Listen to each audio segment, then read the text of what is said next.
Thrikkur petrol പമ്പിന് സമീപം കാറും ഓമ്നി വാനും കൂട്ടിയിടിച്ചുണ്ടായ അപകടത്തിൽ 3 പേർക്ക് പരിക്ക്.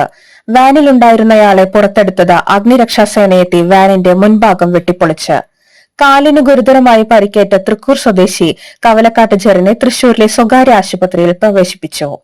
കാറിലുണ്ടായിരുന്ന 2 പേർക്ക് പരിക്കുകളുണ്ടെങ്കിലും സാരമുള്ളതല്ല. ഇവരെ ഒല്ലൂരിലെ സ്വകാര്യ ആശുപത്രിയിൽ പ്രവേശിപ്പിച്ചു. ഞായറാഴ്ച ഉച്ചയ്ക്ക് 1:30 അപകടമുണ്ടായത്.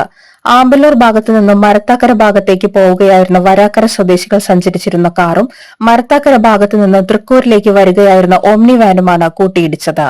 അപകടം നടന്ന് അരമണിക്കൂറോളം ജെറിൻ വാനിൽ കുടുങ്ങിയിരുന്നു.